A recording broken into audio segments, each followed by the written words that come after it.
Welcome back to the deep dive. We know you want to get smart, fast, and that's what we aim for. That's right.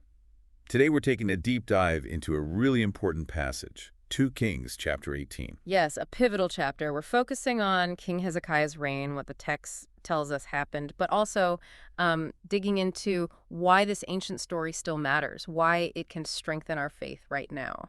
Okay, so our mission is clear. Pull out the key insights from this text and see how they connect to life today. Let's jump in. Sounds good.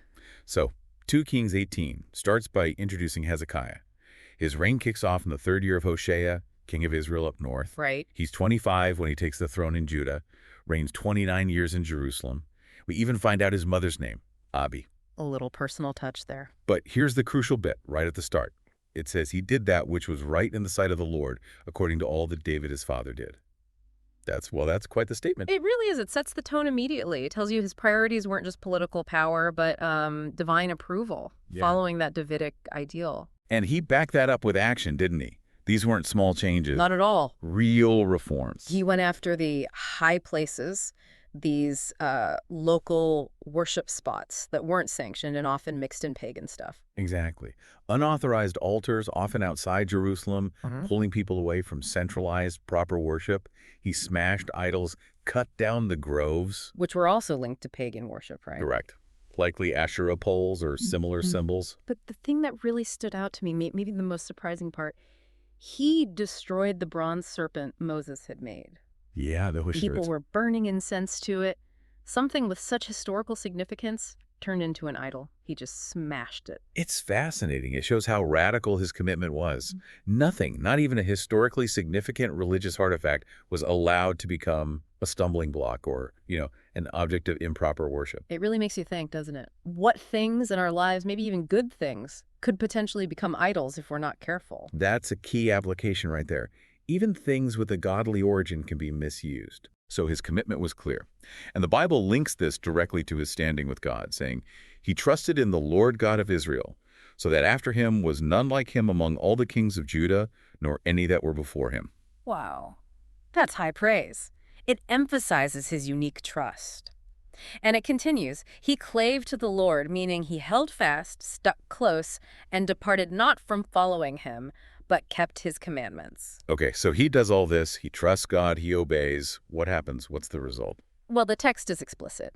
And the Lord was with him, and he prospered whithersoever he went forth. It wasn't just spiritual well-being. There were tangible results. Like what? Like successfully rebelling against the king of Assyria. Think about that. Assyria was the superpower of the day. Taking them on was incredibly bold. A huge risk. A huge risk, yes. And he also had success against the Philistines.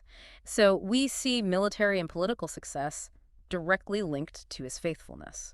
Now, while Hezekiah is reforming Judah, there's drama happening up north in Israel. The chapter briefly mentions the fall of Samaria. Right, to Shalmaneser, the Assyrian king. This happens during Hezekiah's reign. And the reason given, it says the Israelites obeyed not the voice of the Lord their God, but transgressed his covenant.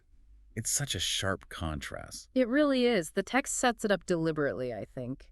You see Judah, under Hezekiah, turning back to God and finding blessing, while Israel, continuing in disobedience, faces judgment and exile.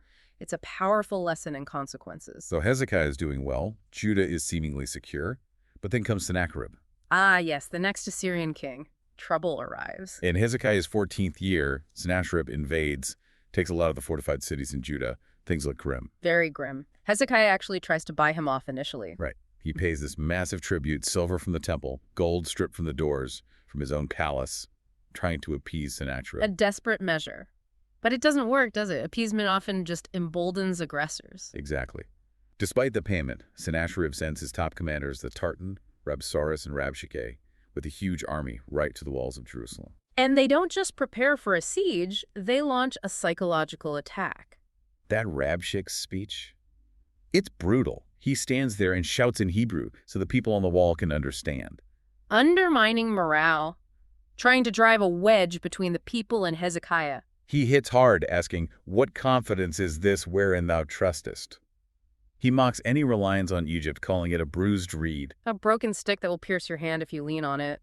Basically, useless. And he gets really cynical, suggesting maybe Hezekiah offended God by removing the high places, twisting the reforms. It's pure manipulation, trying to sow doubt about Hezekiah's relationship with God. And the ultimate audacity, claiming the Lord himself told Assyria to attack Judah. Yeah, using God's name to justify their own aggression, a classic propaganda tactic. He even tries to bribe the people, offering them peace and prosperity under Assyrian rule if they just give up, essentially asking, has any god of any nation delivered his people from the king of Assyria?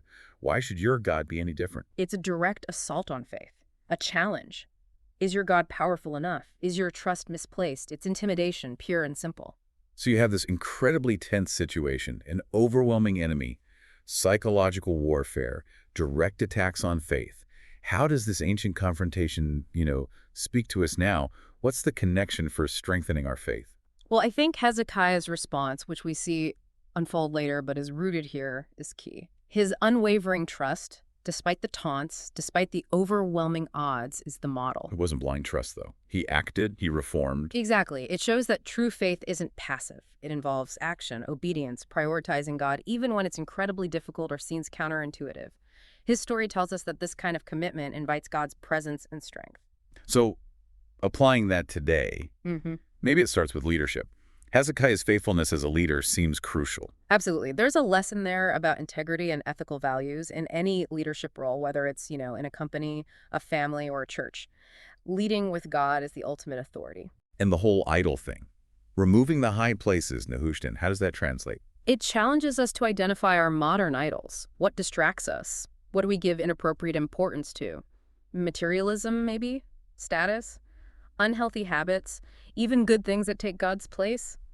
It's about examining our own hearts and removing what hinders true worship. Like clearing out the clutter to focus on what matters. Precisely. And then there's the core lesson.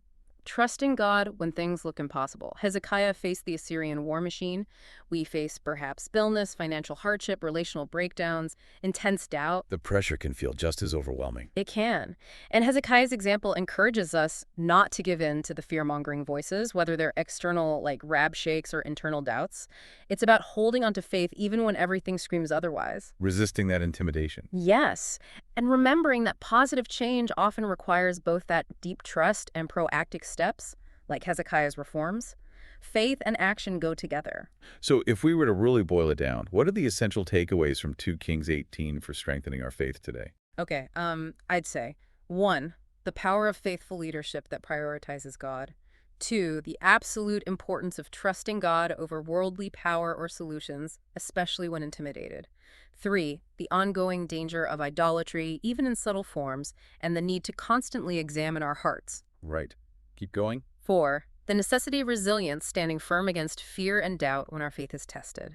And finally, the bedrock truth that God sees and honors faithfulness. His presence was with Hezekiah. That's a great summary. Hezekiah's story isn't just history, it's incredibly practical guidance. It really is. It offers a robust model for how to navigate the complexities and challenges of our own faith journeys. Which brings us to a final thought for everyone listening. Reflecting on Hezekiah, what might be the high places or the Nehushtans, the distractions, the misplaced trusts, the things that need removing in your own life? How can his example of decisive, faith-rooted action inspire you to deepen your own trust and experience God more fully? Something to think about.